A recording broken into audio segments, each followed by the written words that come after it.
Oh, yeah. Welcome, everyone, to the September 10th Eugene City Council meeting. Welcome to our new meeting place. As I said earlier this evening, and will continue to say, my goal is we'll be in our new iteration of City Hall within 2 years, so it's 2 years and counting tonight. So here we go. Our council meeting tonight, we have one action item. We've already done the consent calendar, so I think we're going to move the action item up to the front, and then all the rest of the time will be for our public hearing. Our public forum. So the action item that we are dealing with tonight is an ordinance vacating a portion of High Alley. City Manager? Thank you, Mayor. The City Council is scheduled to take action on an ordinance to vacate the segment of High Alley located between East Broadway and East Broadway Alley, which abuts the Eugene Hotel Retirement Center to the west and a parking lot to the east. The purpose of this vacation request is to create a pedestrian-friendly environment that will enable retail storefronts along the ground floor of the east building wall. The Council held a public hearing on July 23, 2012. No objections or concerns have been raised by the public or by affected agencies and utility companies. Findings of compliance with the approval criteria are included in the Council packet as part of Attachment C. The City Manager recommends the Council approve the ordinance as presented in the Council packet. City Manager? Council President, do you want to put the motion on the table? Sure. I move to adopt Council Bill 5075, an ordinance vacating the segment of High Alley between East Broadway and East Broadway Alley. Second. Moved and seconded. Are there any questions from any of the council? Well, the only thing I would just add to what the city manager has already said is I just see this as another link to the revitalization of downtown. That particular downstairs property there has been vacant since 2008. Opening up that alley side gives them an opportunity to make it a more flourishing and successful enterprise, and that helps our whole downtown. So with that, all those in favor, please indicate. 7 in favor and none in opposition. It passes. You're out. Easy, hey? Thank you. Okay, so I'm going to open the public forum. The public forum is an opportunity for individuals to speak to the City Council on any city-related issues, except for those items which have already been heard by a hearings official or are on tonight's agenda as a public hearing. Each person will have 3 minutes to speak. When you come to the podium, and we actually have a podium, hey. Please give your name, city of residence, and for Eugene residents, your ward if known. I assume there are timers and lights up there? Yep. All right. So the timer and lights indicate the time you have to speak. A yellow light will come on when you have 15 seconds to complete your comments. The red light indicates the end of 3 minutes. Ready to go? Beth? Yes. Okay. Can I help?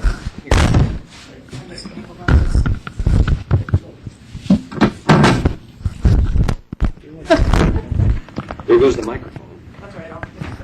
There you go.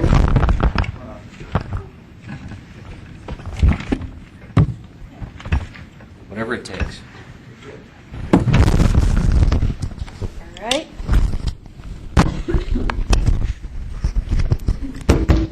So I just wanted to say that these are very sensitive.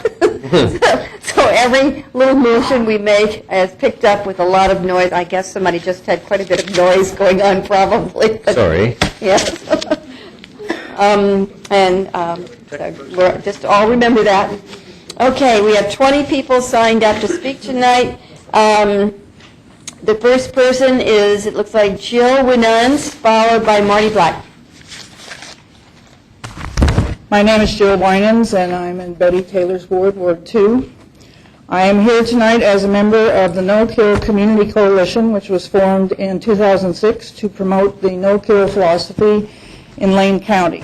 In June of this year, an email was sent out to interested parties concerning the transition of animal services from LCAS to Green Hill Humane Society, stating, the Police Commission can offer a forum for the public to give input on the City of Eugene's Animal Services Program, which includes shelter and adoption services, licensing, animal code enforcement, and field services, and spay and neuter services.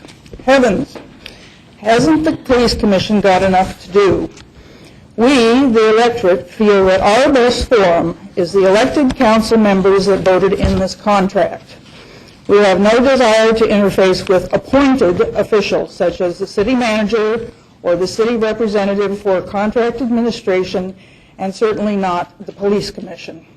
We therefore feel, especially with the lack of a Citizens Animal Services Advisory Committee authorized by the City of Eugene, similar to the one authorized by Lane County, that the best way to address what we feel are contract violations and misinformation given out by Green Hill is to appear before the City Council members during the public comment portion of the bi-monthly City Council meetings. Our primary concerns are the shelter and adoption services. We will be referring to the City of Eugene service contract, the requirements and specifications from RFP 20122000082, and Green Hill's response to that RFP, as well as the guidelines for standards of care in animal shelters put out by the Association of Shelter Veterinarians in 2010. Green Hill mentions this publication, available online, 4 times in its response to the RFP, as on page 13, quote, Green Hill is committed to achieving the highest level of care for the homeless pets in our shelter.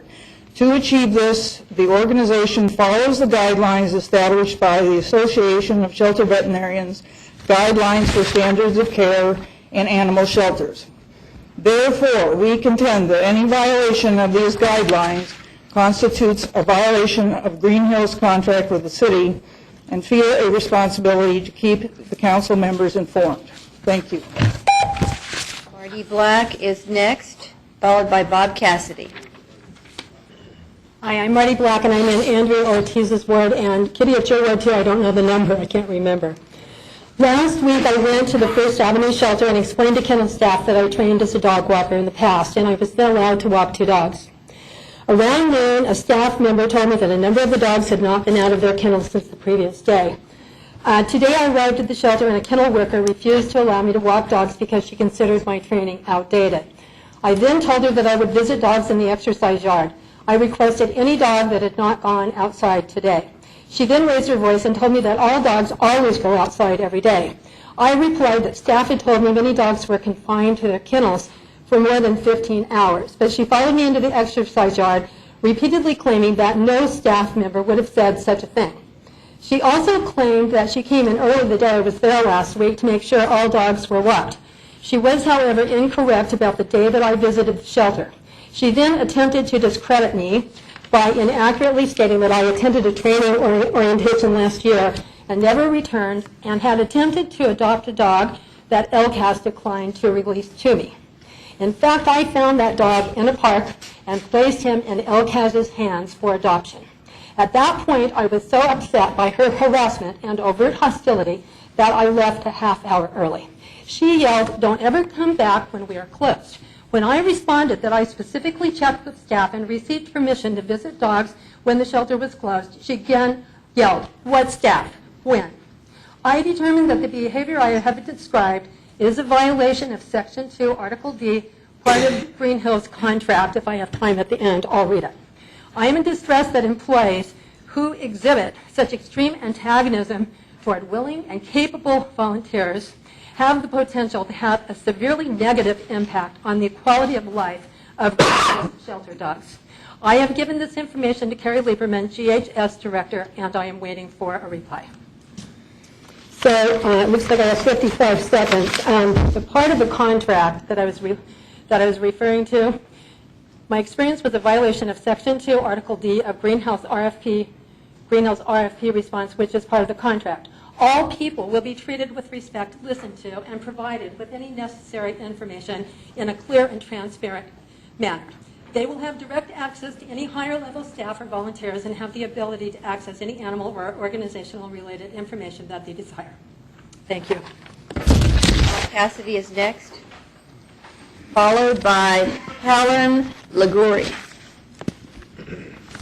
Bob Cassidy, Alan Zelenka's ward. Sorry he's not here tonight, but he has received a copy of this. I would like to suggest to the council that they consider an ordinance that would require a weatherization audit or report to be made on a house before the closing of the sale of that house. The purpose of this would enable any buyer of the house to receive basic information of the quality of weatherization that is presently in the house. It would not require any changes to be made or any estimate of the cost of any weatherization improvements. It could be simply a check-off list of desirable items of improvements in standard weatherization that the house currently has or does not have. It would be equivalent of a required termite inspection that is now performed on the sale of a house. It would not be needed to be required on all houses. Houses built in the last number of years already have current standards that help to conserve energy that this community expects to have in its houses, as is reflected in one of the goals of the city. Other sales could also be exempted, such as the sale of a house for demolition and so forth. It would not need to apply to any businesses, as a business purchase would undoubtedly already have evaluated the matter as part of a business plan. This is not a new idea. It has been incorporated in other cities. It would not require a large expense to the city, or to the buyer, or to the seller. It may encourage the seller of that home to make prior improvements of weatherization to make the sale of the house better. Requests for this type of audit are currently performed by eWeb at no cost on request of a homeowner, as they have similar goal to promote conservation. My request to you is that you ask the city manager to look into the feasibility of this type of weatherization audit. Thank you. Helen Liguri is next, followed by Peter Grotticelli. Hello, you're getting good at that name. Better. And you did it so nicely. Thank you. Yeah, I try. Helen Liguri, Eugene, Ward 2. Haves, have-nots, and fairness.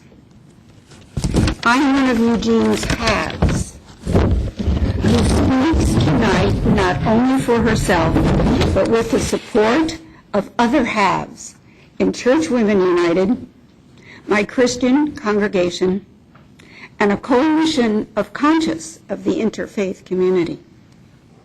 20 years ago, I signed a mortgage on a townhouse in South Eugene and have been there ever since.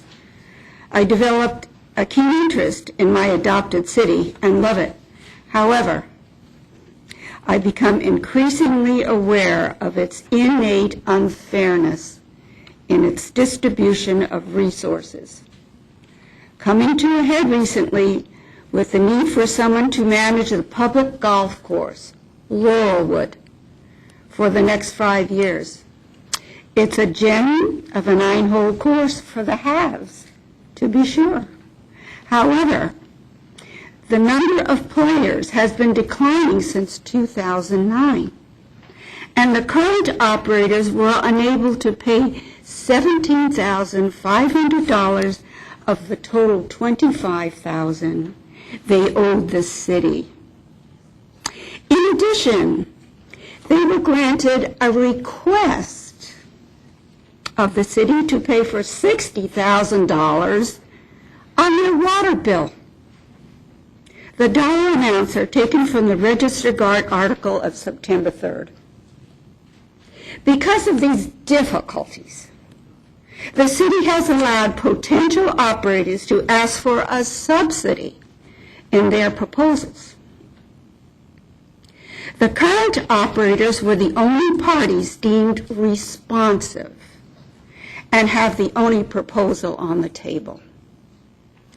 I consider it grossly unfair to the unhoused to use public funds and planning to serve the haves, while the have-nots are put on hold time and time again. Cultural services like Summer in the City. Events are funded. Cultural events are funded, but social services like public toilets are not. By the end of September, a city committee will decide on the golf course contract. I ask that the same responsiveness be given to the recommendations of the city's Community Task Force on Homelessness. I strongly prefer my city. Thank you.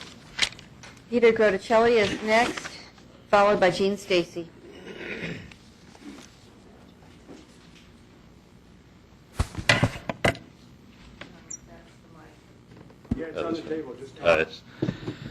Hi. So we often observe, especially Monday to Friday. Please give your name. Oh, hi. My name is Peter Grotticelli. We can hear you, so. Cool. Okay. So we often observe, especially from Monday to Friday, from 12 to 4, police intimidation of vegetating youths in the park blocks downtown. I've often seen two officers stand next to a concentration of them for several minutes until they have dispersed in fear of being ticketed. This fear is well justified. They are sometimes ticketed just for vegetation or for vagrancy. I am one of these vagrants, and I would gladly accept constructive work. I will not accept the destructive work of the U.S. military. I think we should have some constructive work opportunities again. But today, vagrants do not have the power to create constructive work opportunities. Look, if we have a place to sleep, we need the help of the council.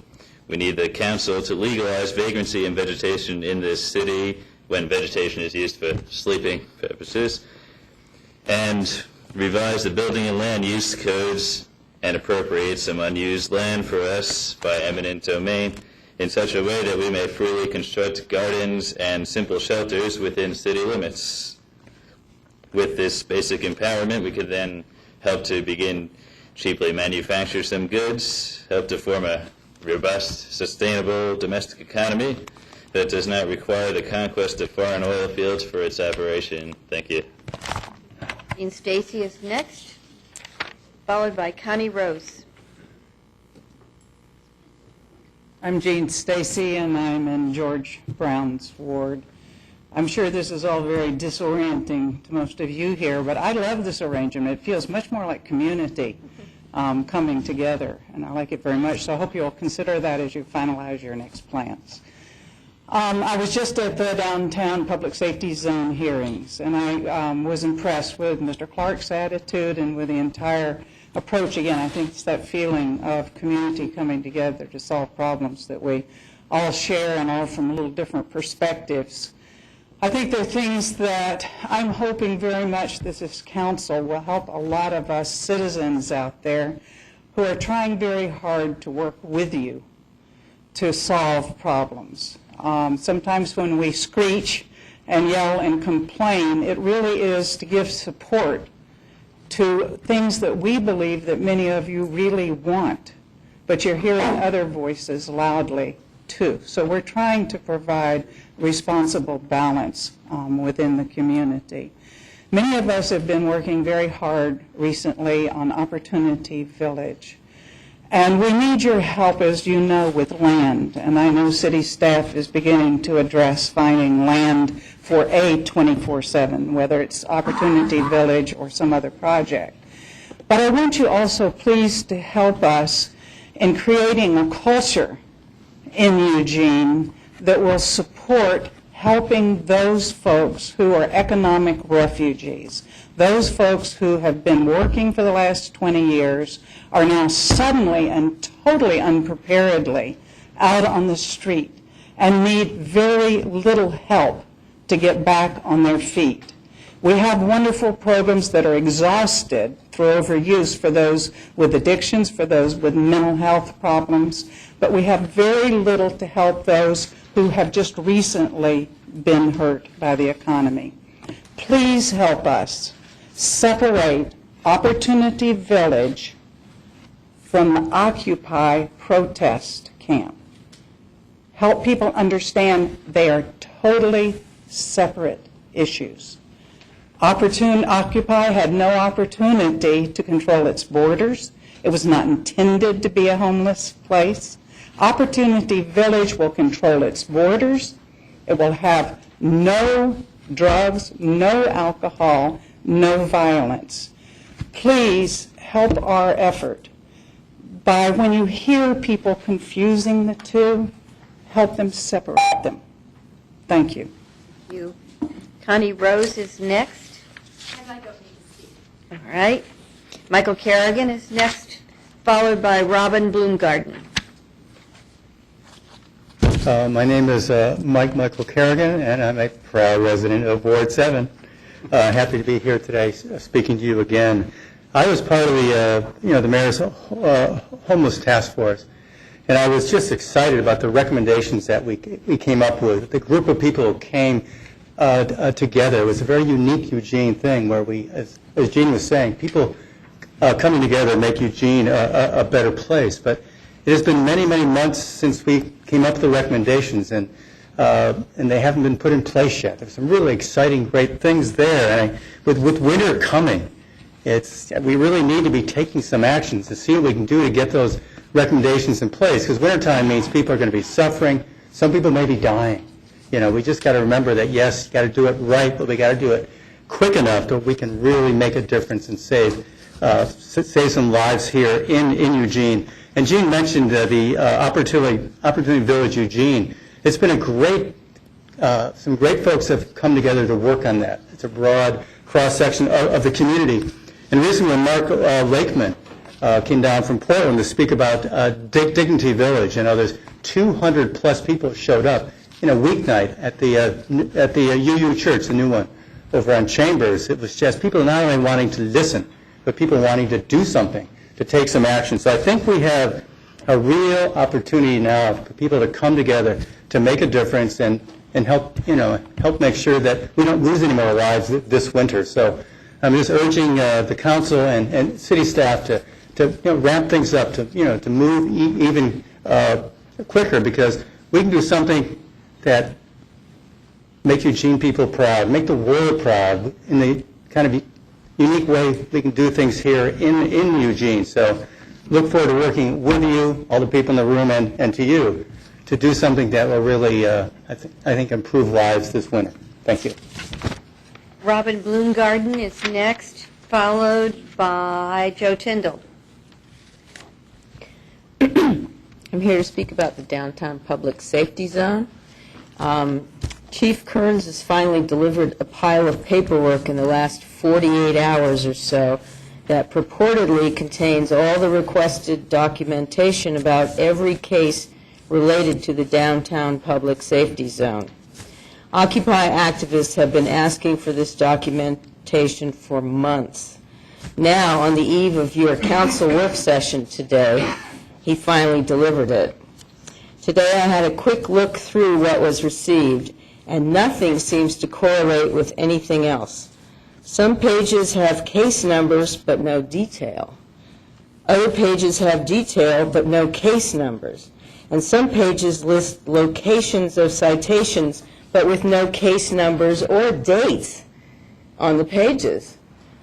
This is either a cruel hoax perpetrated by this police chief, or this police department has no idea what it is doing or when it is doing it. Either way, the city of Eugene is perilously close to becoming involved with an expensive lawsuit over this kind of thing. I should hope that you city councilors will realize that allowing this lack of documentation to continue is not a good idea. You must take control of how your Eugene Police Department is handling or mishandling downtown public safety zone citations, and you must do it now. Thank you. Joe Tyndall is next, followed by Eugene Drix. Hello, my name's Joe Tyndall, Ward 1. At the last council meeting, There was a question as to why the homeless would not seek advocate help when they got an exclusion, and the answer is because they don't trust the system. What happens when a homeless bad guy challenges an officer good guy in court? Once they've been convicted, the penalty will likely increase, and there is the ongoing threat of retaliation, which many homeless complain about. If a bad guy stands up for themselves or for others, things are likely to get worse. Take Art Bowman. He's the bad guy who knocked on Mr. Polling's door because the councilman, a good guy, voted to freeze the homeless bad guys at the Occupy camp. Art willingly did his jail time, but surprise, there was an extra fee no one told him about. Funny how that happened. So when he failed to pay, he was again arrested. Funny how we have jail space for victimless crimes while violent offenders are released because of budget cuts. Art Bowman now has a growing rap sheet to prove he is a bad guy and to plague him for the rest of his life. Do the homeless experience the same thing? If we actually could examine them, would the rap sheets, you heard what the situation is, I think that's accurate, would the rap sheets used to justify exclusions show a similar buildup from petty crimes like jaywalking and criminal trespass too, which is touching a building? And what about Schulke, a good guy who appears to have lied on a police report? He is allowed to avoid the consequences of his choices while the bad guys, like Art Bowman, are a target. Do we have a consistency problem enforcing the law? Now we have a case on the DVDs. I provided a pile for you. Three homeless guys were attacked by, homeless bad guys were attacked by a bunch of good guys. These bad guys can't seem to get the police to bring charges against the good guys. Isn't this simply a replay of the George Zimmerman, Trayvon Martin, good guy, bad guy script? I discovered how powerful and pervasive this good guy, bad guy language truly is at the Occupy EPD listening circle last April. As a commissioner, I have one goal: to eliminate this good guy, bad guy language from our police department. Hopefully in 4 years, I might make some dent in that. The person with the most money is not automatically the good guy. Homeless people who have no money are not automatically the bad guys. Consistency, fairness, honesty, playing by the rules. I hope my holding these values, and which I hope this community will hold, does not make me too radical to serve this community. Thank you. Next is Eugene Drix, followed by Diane Bolt-Silverman. My, isn't this cozy? I had to say that. Primavera, Verano. Introduce yourself. My name is Drix, and I live on High Street in Eugene, and I'm very proud to be there. And I saw everyone go by in the Eugene Celebration Parade, the wagon. Thank you. Thank you for pointing me out. Waving back. Yeah, it's so fun. I love it. Okay, back to what I was saying. What is this? This is Spanish. Oh. Careful about Yes. rubbing papers against the... Oh, that's right. I grabbed the wrong notebook. I live in Northwest University neighborhood, and everyone throws everything away there so conveniently that you look through it, and I guess I grabbed someone's Spanish book for my notes tonight. There's levels of communication in my neighborhood that's just, I guess it's in all neighborhoods, but people just don't spot it or see it. Like, if you take your cell phone and you put it on the street side or in the grass area, that means it's free, and you can come and get it before people tear it apart or it rains on it. The same with just about everything that kids can have in their apartments. Computer boxes, you take out the hard drive and set it there, and it's a level of communication. Bottles and cans and all that. So I just am saying that to enlighten everyone to look around their neighborhood. And there's all kinds of talking going on without words, and it connects us. You think, some people think my neighborhood is a breeding ground of energetic youth, and it is. It's where people learn to be citizens. It's where people learn to connect and get along with each other. And right now, being fall, we have a whole new batch coming in, and we get to teach them how to be good neighbors. And it's a privilege. I sure enjoy it. And I don't have any choice, because here they come. So, but it's really pleasant. And I urge everyone else to. If you see someone younger than you, be nice to them. Because someday, well, they're not going to get older than you, but someday they will be there. I'd like to compliment our open streets this Sunday. That was a lot of fun going there, biking and chatting with people. I understand we're going to try and do it every year, but it's just a chance to see different neighborhoods, different people. I got to see Eugene Skinner finally on his grave on the hill by the Hope Abbey and the Masonic Temple. And it's really interesting that everyone up there is named for famous Eugene streets with chambers. I looked all over for West 11th, but I didn't see it anywhere. It's kind of neat. And our river's looking good, and our bridges are looking very nice. I caught a snag underneath the I-5 bridge and almost wasn't here, but I made it through. I just kept repeating, don't panic, untie the knot. So I did.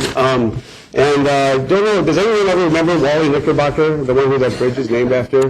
Here's a little seed for your head. He was a lot like me, I understand, except that he rode a three-wheeled bicycle, and he would just go around town and talk to people. I used to know a guy named Dan Sellard who wrote for the Register Guard, just like Ed, and he would go and interview if you want to know what was really going on. And thank you very much. Diane Bolter-Silverman is next, followed by Lisa Warnes. I'm Diane Bolte Silverman, and I live at 2555 Central Boulevard in Eugene, and I'm speaking about animal care at First Avenue Shelter. I wanted to comment on a few things there, as I've been volunteering at first at LCAS and then at First Avenue on a weekly basis for over 6 years. I do want to commend Green Hill for working with West Coast Dog and Cat in placing kittens that they could not handle at Green Hill, and for recently getting dogs into rescue groups in this area and in other areas. So those are very important in getting animals into good homes. I do believe that the animal care staff and the front office staff at First Avenue do care about the animals.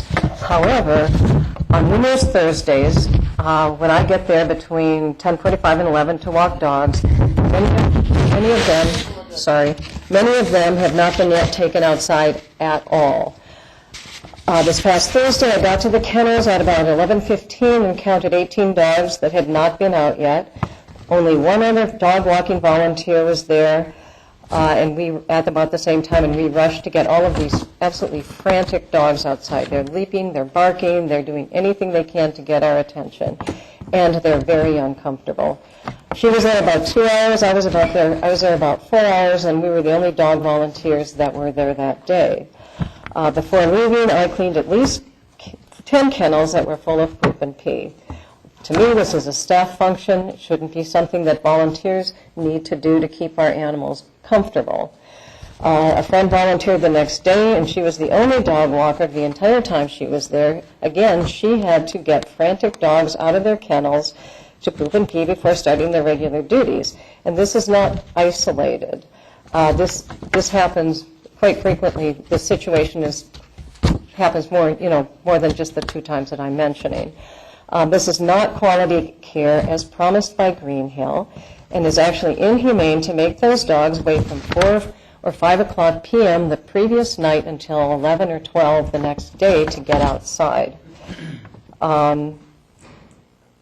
On the days that I'm there, that I go there, which are Thursdays and Sundays, the staff are not just sitting around doing nothing. They're working hard. And to me, that means that First Avenue is very understaffed and absolutely must have more people working there to provide even minimally acceptable care to our community animals.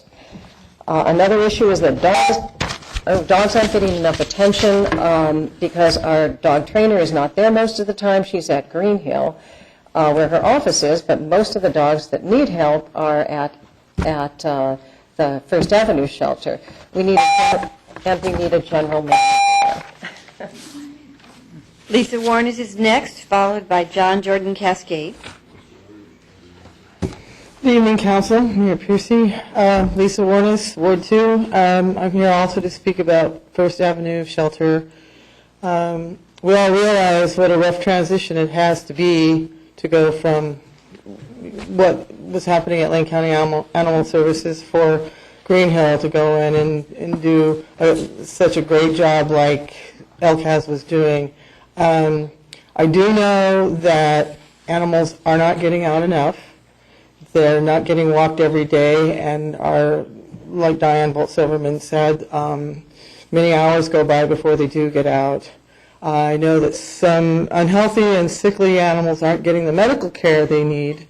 And the part that I'm very concerned about is you can get a perfectly adoptable dog in, and if it's not getting socialized and getting out and getting exercise, 2 to 3 weeks you have possibly what they're deeming as unadoptable dog. And they are shunning foster programs, which I highly recommend. I think a foster program is the best way to get a dog in a situation so that you can really see what it's like.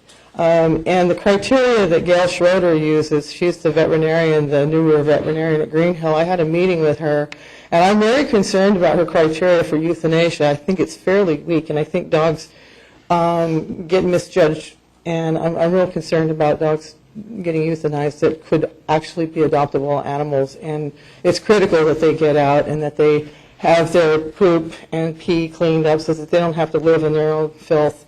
And again, I know that Green Hill has done some good things. Just today I found out that a dog that they deemed unadoptable were willing to let another Canadian rescue take the dog. So it's not all bad, but there's things that we really have to look at. And I really encourage this body to pay attention to what these people that are spending a lot of their own time and energy documenting. And idealistically, I think we can work with Green Hill. I don't want to make them the enemy like they're coming off to be right now. I want to work with them, but they need to let us in, because I know several people who have called and said, I really want to volunteer, and they say, no, we're doing fine. But I know they're not doing fine. It's because they've sort of been blacklisted from Green Hill because, they obviously have been rivaling Green Hill, so Green Hill doesn't want them around. And I think that we really need to bridge that gap and somehow come to a good place that will benefit the animals. That's what we really need to do.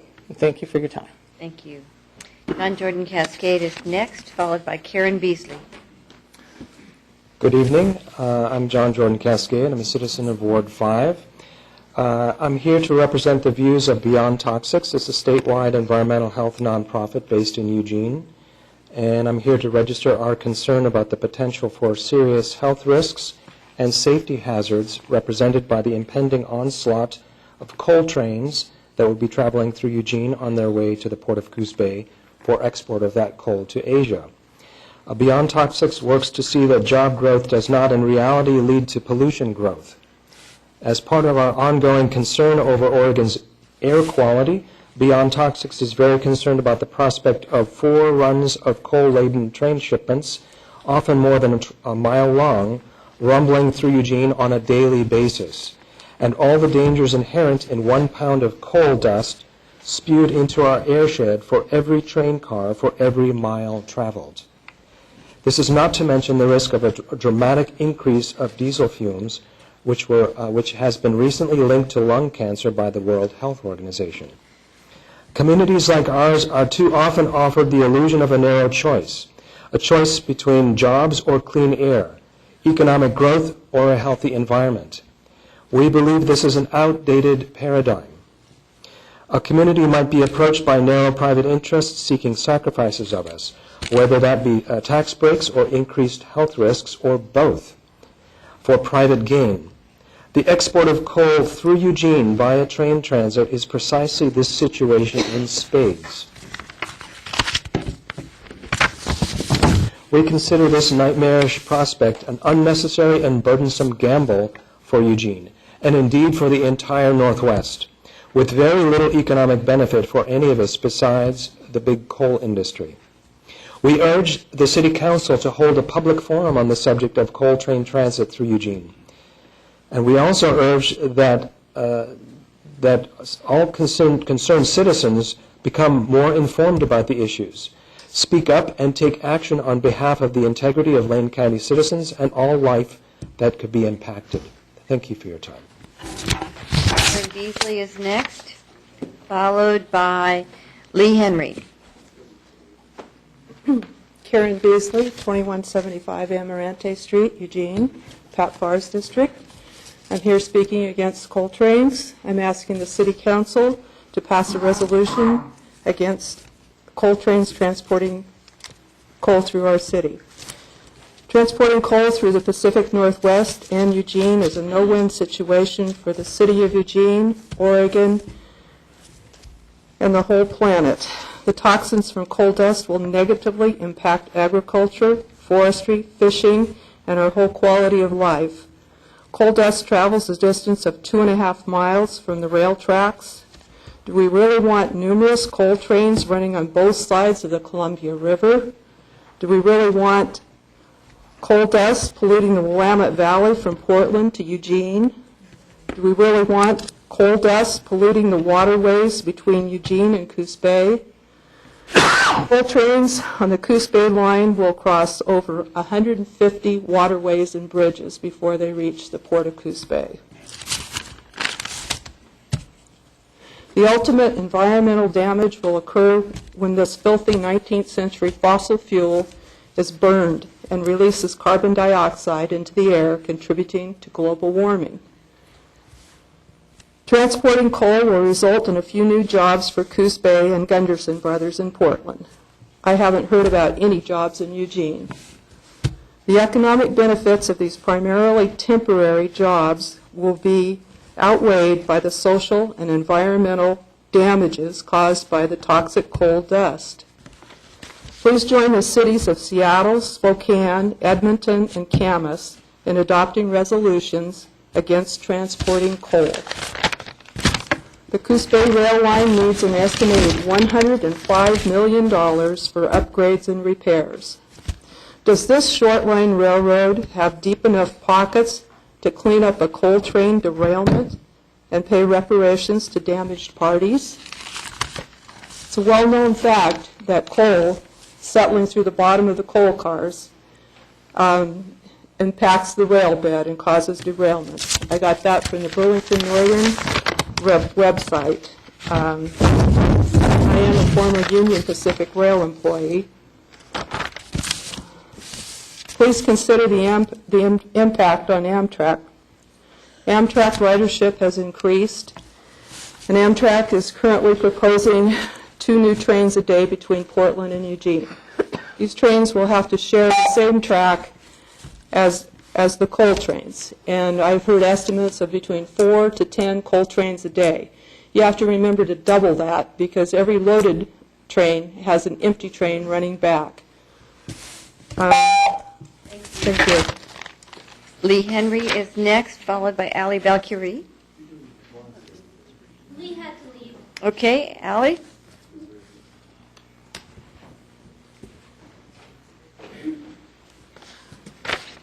And then after Allie is Jill Davidson. Allie Valkyrie, 1760 Olive Street, Ward 1. As I'm sure you're aware, last February I was briefly detained and charged with criminal trespass in the 2nd degree after my foot accidentally touched a planter in front of the Horsehead Bar. The charges were dropped by the city prosecutor after he determined that they would not be able to sustain the allegation in court. I subsequently filed a complaint with the police auditor, both because I was detained without probable cause in violation of my constitutional rights, and also because the arresting officer willfully lied on the police report. The results of this investigation will be addressed tomorrow at the Citizens Review Board, but I feel the need to express my profound disappointment at the utter lack of accountability on the part of city government regarding this incident. I'm also gravely concerned at the disingenuous findings on the part of the city prosecutor and the legal implications this has for anyone who touches a planter by accident. The city code that covers criminal trespass makes it clear that if a person is in a place that is open to the public, they must be given a verbal warning before they are cited. My charges were dropped because the planter in question obviously falls under this definition. However, after I filed a complaint, the city prosecutor sent a memo to Internal Affairs stating he decided that the officer did have probable cause because the planter, quote, could be seen as a portion of the business where patrons would not be permitted to remain during business hours, and therefore officers are not required to give a warning, unquote. To say that a planter that borders a public sidewalk is an area that someone would not be permitted to even touch without risking arrest is absurd. The auditor disagreed with this finding, but the decision binds the legal determination of the outcome, and it has been decided that my arrest was within policy and there was no violation. I admit I can be fiery and outspoken, and I'm arguably a pain in the ass as far as law enforcement is concerned. However, that does not give an officer the right to take away my freedom without probable cause, even for a short period of time. Police officers are the only people in this country who have the legal authority to take your freedom and take your life. Not even the military can do that on American soil. Therefore, they need to be held to the very highest standards. There needs to be accountability when an officer abuses his power to take someone's freedom. And I'm greatly saddened by the realization that I live in a community where an activist can be targeted and arrested without probable cause, and then the city prosecutor goes out on a limb to justify it to save face, and in doing so not only compromises the integrity of his office, but sets a precedent where others can be targeted and arrested for exercising their rights as well. The situation leaves me feeling victimized all over again, and for a human rights city, it's a sad day for accountability. And so I leave this in your hands because you have the power to clarify and or change the city code regarding criminal trespass.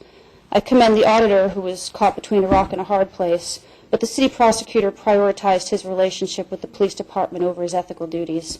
If something like this can happen to me, it can happen to anyone. Thank you. Jill Davidson is next, followed by Carol Berg Caldwell. Hi. Is this thing starting already? I'm Jill Davidson. I don't know what ward I'm from. I think 1 maybe. I'm here to exercise my democratic voice. I'm with Beyond Toxic, or I kind of jumped on board with them. I'm very concerned about the coal trains coming through our town. I bike, I drive. I've had to wait at the train light, and I don't want to have to do that on a regular basis. I'm very concerned about the particular matters coming out of the train, so I'm going to jump on board this topic, and perhaps you'll see me again. And I just want to add my 2 cents to the Occupy thing. I think what's happening here is great. I love people coming up here and voicing their opinion. That's it. Carol Berg Caldwell is next, followed by Majeska Cease Green. Carol Berg Caldwell, 2510 Augusta. Greetings. On the afternoon of August 17th, I first was told of a vicious assault at Broadway and Olive around midnight 2 nights earlier, assaults on 3 young men. 2 of these young men, self-described homeless travelers, had just arrived in Eugene a couple days prior. The 3rd young man, age 21, a lifelong Eugene resident. He had stopped to plead with the man that was yelling at these travelers to stop intimidating and yelling at them. For this, he sustained a vicious blow to his head, knocked backwards to the sidewalk, knocked unconscious, taken to the ER. The 2 young travelers also sustained multiple blows to their heads, being screamed at, "You Spangers, get off of my corner. You're bad for business. Get out of downtown."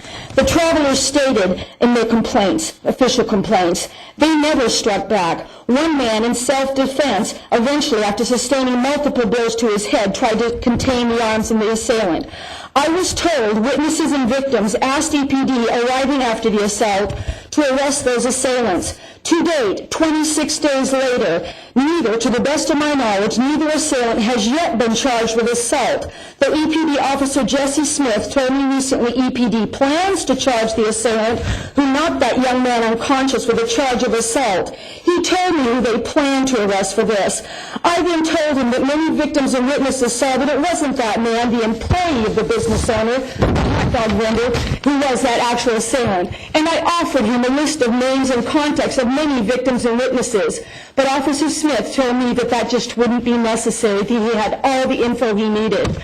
I was, and I am, jarred to my core at his dismissal of information that could correct this egregious error, his plan. A 14-minute video production can be found by Googling "Where the Sidewalk Ends, Tim Lewis," a window into the numerous and reprehensible missteps and I believe outright obstructions of justice by police, a police blue wash quid pro quo in play. Today I went up the food chain, reaching out to our congressional delegation, Senators Wyden, Merkley, and DeFazio, and the U.S. Department of Justice, FBI, in hopes that steps will be taken to correct matters, steps towards true justice. And yes, I'm aware we have a police auditor and quasi-external oversight system, and victims have filed complaint, but even that process is beginning to reek. Our community must not allow beatings and batterings of the unhoused, travelers, homeless, others go unpunished, and in this case also a local young man who saw brutal, intimidating conduct and tried to calm the scene down. I am just so grateful he did not die for his intervention, and he could have. Thank you. Jessica C. Screen.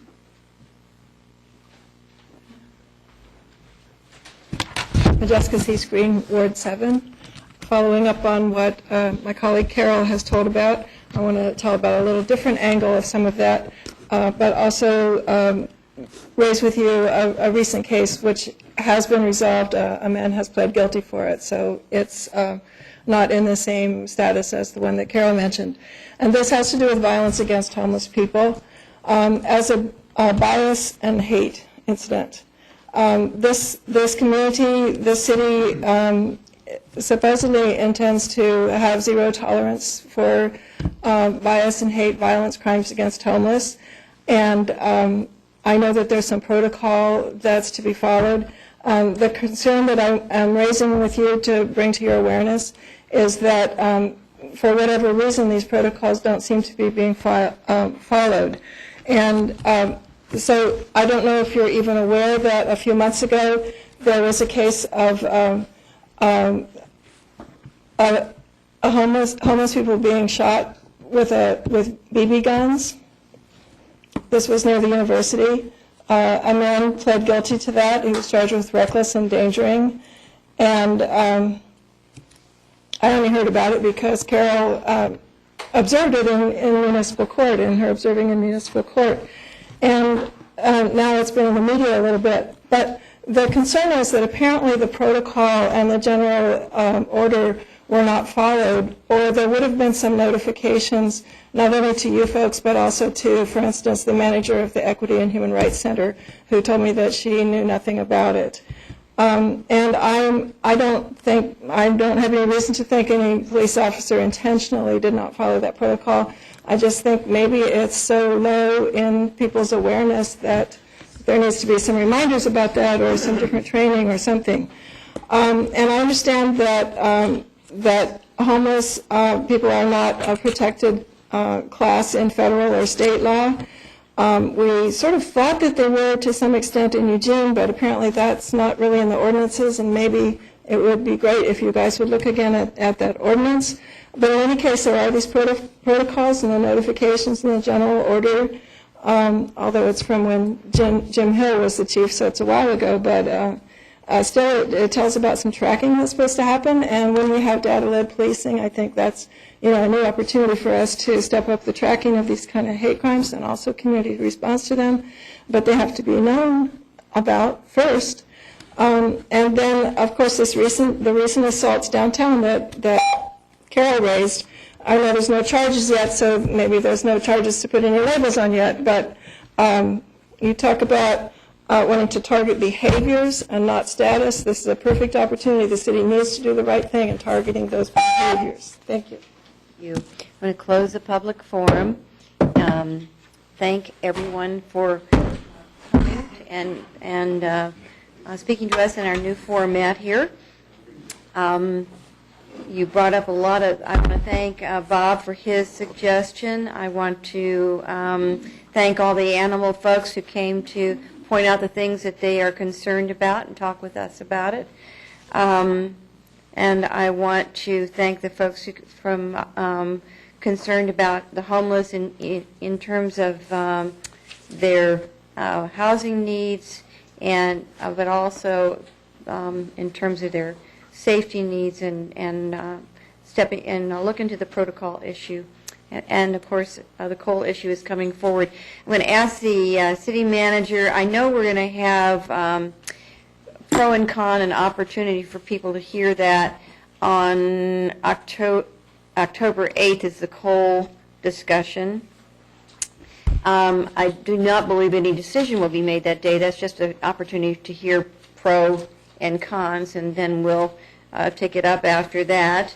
And then I know the city manager said we have a date that we're dealing with the proposals from the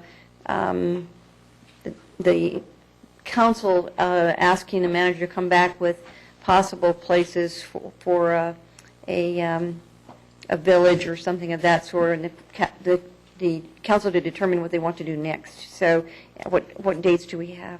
Right now, we're looking at September 26th, also October 17th, and then if we need more than that, we'll also schedule those. Did you get that? Did you hear? Okay. Okay, thank you. Any other comments? Yes.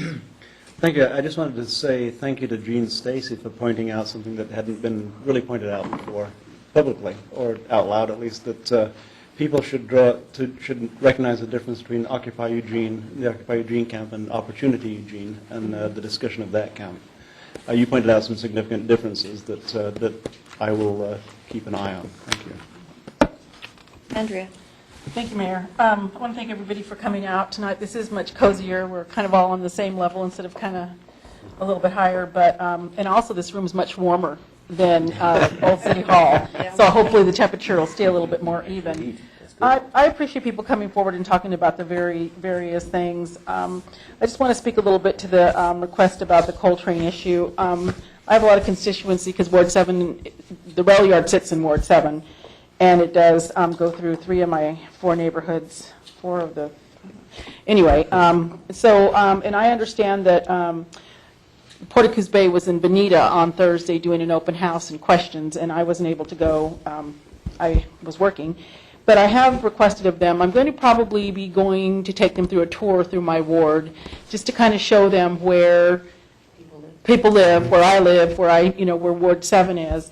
And my hopes is to kind of give them some background on it. And in the same time, they're going to be giving me some information, so I'll be definitely sharing that. I'll probably forward an email to Beyond Toxics, and they can share. And actually, my hopes would be that maybe we could have like a little mini lunch with some of the whoever's there, just so that I could have a couple of the neighborhood leaders come and visit with them. I think that would be a nice way for them to meet.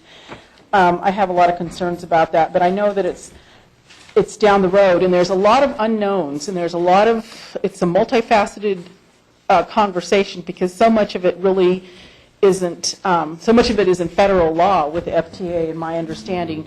And I think we need to really kind of get ahead of it and at least have conversations about it and put some effort into it, because I think that there's so much out there, information, and none of it, we don't really have the information. A lot of it, in my mind's eye anyway, from what I've seen, is what if this happens, and we don't even know if Porticus Bay, from my understanding, has that contract yet. From what I understand, it's all, this could happen. And so I would really think that we would definitely want to get ahead of it, definitely want to know what's coming down the road, and know what our power is as a community. If we really have any way to negate the impact, or, I don't know that we could stop it. I mean, I think really we need to get all the information together so that we can all have a good conversation around it. Thank you, Mayor. Betty? Thank you. First, Bob Cassidy's suggestion is excellent, and I think we should implement that if we can. And do we need to have a work session if we do that, or how could? What we would need is some Clyde sort says we of need a- direction on whether or not you want us to pursue it, whether or not you want a work session or not, we can think about. But Well, I definitely, for one, I want to pursue it. I think it sounds like an excellent idea to have a weatherization report for people. And it doesn't sound as if it would be that difficult to do either. Coal trains, I think we should act soon rather than waiting till October.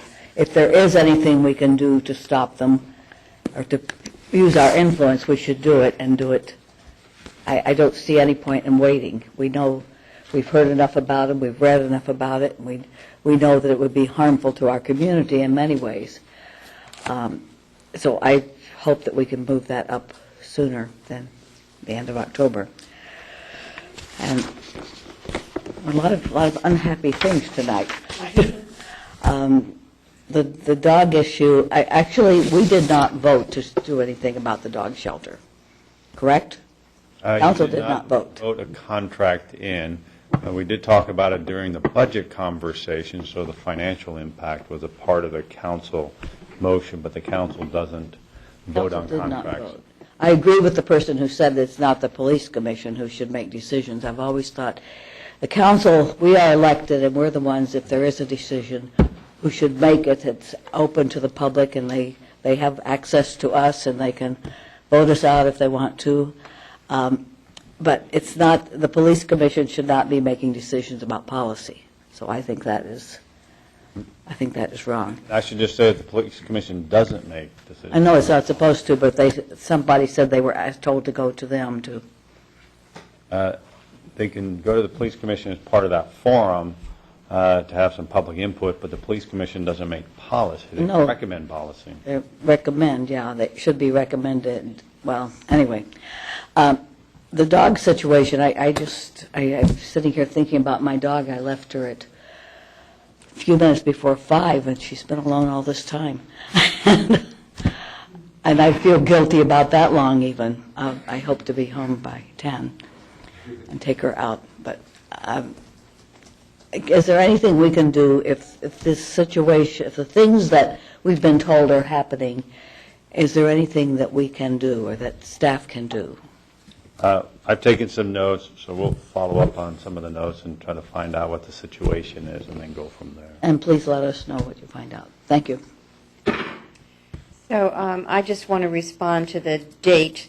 As you know, the reason that we are moved the October to October 8th is that's the day that we could get both pro and con people to speak so that everybody would have all that information. And so that's the day we're going to get that information. This is not time sensitive. It's not coming anytime soon. In fact, Congressman DeFazio told me before they could even consider it, there's about $150 million worth of work on the rail system between here and Coos Bay that would have to happen. So what we're doing, I think, and it depends on how you all end up deciding to do, but what we're discussing is the message we want to send and the concerns that we have and what we want people to hear and who we want to join with to make our voices heard so we can get out in front of this thing. So it isn't a matter of immediate action. It's a matter of what message we want to have come out of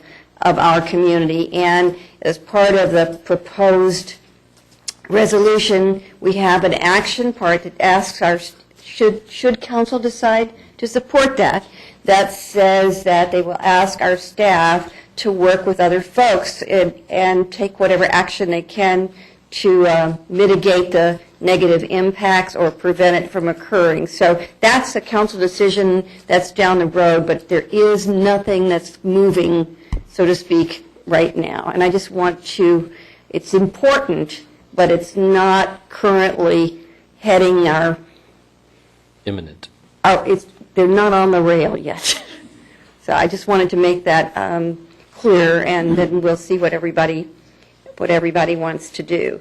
If my only other comment, Betty, is if there are things that come out of this session that people are concerned about, you are the policy makers, but you have to bring them forward. If you want a work session, then we have to do that. If you want to just bring them up for discussion during a council meeting and move them forward, that you always have the right to do that. But you have to take the next step, because in a council meeting, if one councilor brings up something and says, I wish this were so, that does not make it so. It has to, the body has to agree and give direction to our staff, and it would be unfair to blame staff for not taking action if they haven't been given that direction by us. So that's just the job we have around the table. So if there are things that come out of our forums, if you want to move forward, you're in the driver's seat here. So with that, thank you all very much for coming.